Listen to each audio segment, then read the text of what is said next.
Hello, this is Mr. Gooden. Today I'm going to be talking about the router. This is the router that we're looking at.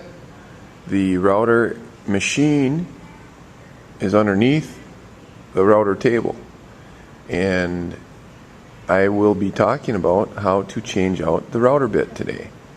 Hi. The first thing that we need to do before we can change any bit in the router is to make sure that the power is disconnected.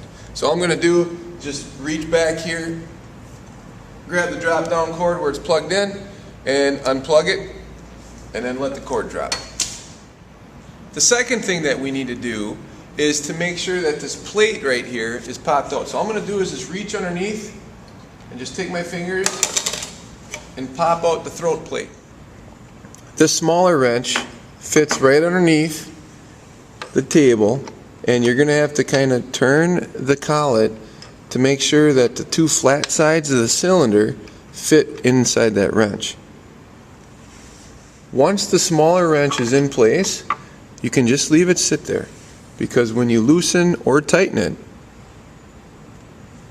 the wrench turns and hits the sides of the router to help it stay in place. Once the smaller wrench is in place and you've left it sit there, you're going to take this bigger wrench and we're going to put it on the collet. And so what I do is just make sure that it fits in that hex. It's basically a hex nut. And I want to make sure too that my wrench is not touching the cutting edges of the bit. Obviously if my wrench grinds on that cutting edge, it's going to dull the router bit. So now all I have to do is go to the left, lefty-loosey, and loosen up that router bit.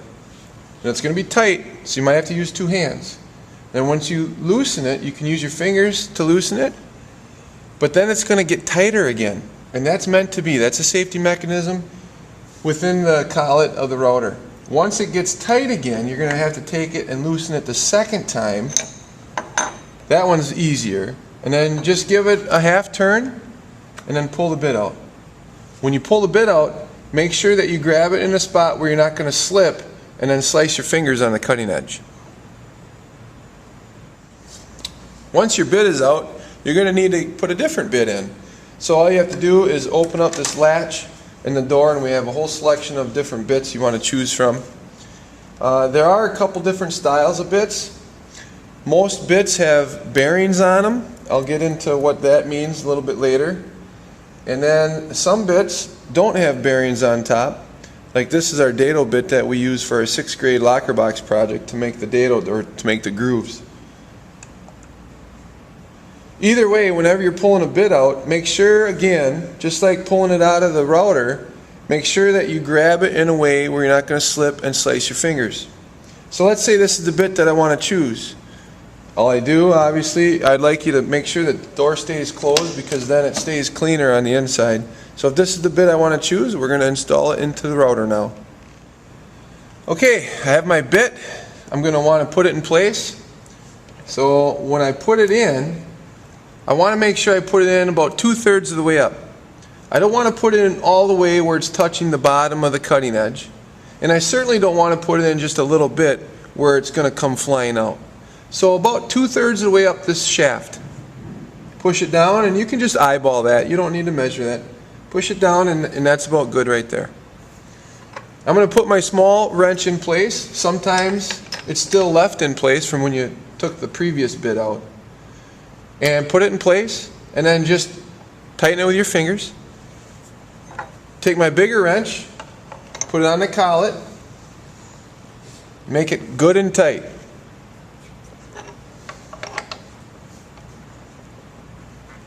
You really want to make sure that's secure, so when you're using the bit, it doesn't come loose or doesn't come flying out. That would be a bad thing. Once it's good and tight, you can hang your wrenches back up. Please don't forget about the bottom wrench. Make sure you have 2 wrenches hung back up on the nail. And then you need to insert the throat plate.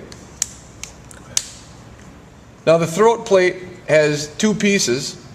There's a yellow and red one on this particular router table. And if your router bit doesn't fit within this diameter hole in the red piece, all you have to do is pop it out and then just use the yellow piece. In this case, the router bit that we chose to use does fit within this diameter circle, so we're going to put it on. Now there is just one little thing that you have to pay attention to.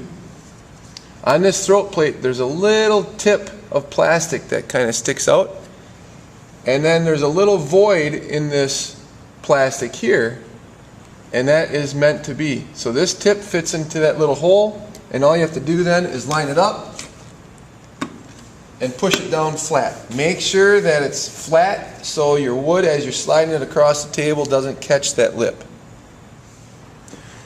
Once you get the bit set into the router and it's nice and tight, now we need to adjust the height of the bit.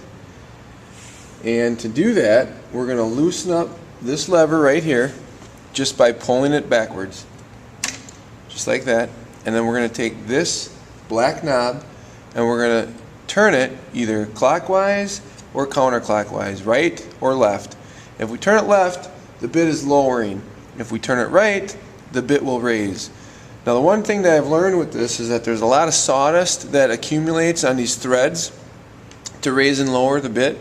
So what I've learned to do, a little tip, is to take the bottom of the motor of the router and then to shimmy it back and forth just a little bit as I turn the knob, and it just seems to make it a lot easier to do that.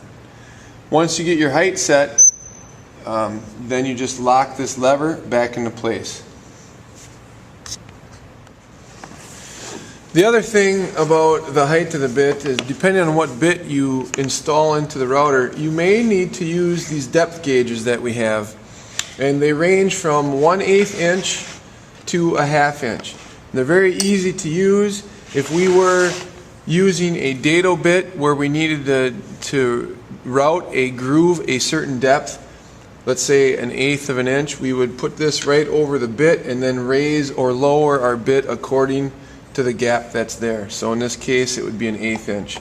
If we were to use this particular depth gauge, that would be 3/8 inches, and we would just put the gauge again over the router bit and adjust the height or the depth until it just is right inside that gap. Now there's just a few things left to do before we can actually start using the router. And depending on what you're doing will depend on what fence you need. We right now are going to put a decorative edge on our workpiece, so we need this fence. And to adjust this fence, to slide it forward or backward, we just need to loosen up these two handles here. So I'm going to loosen those up, and now I can slide this forward. Once we have the fence slid to where we need it to be, we need to check to make sure that we're going to route exactly what we want to route. Remember earlier I mentioned that some of these bits, a lot of the bits that we have a bearing on it that rolls and or rotates. That bearing is actually pretty nice because it helps our wood slide across that as it's getting cut.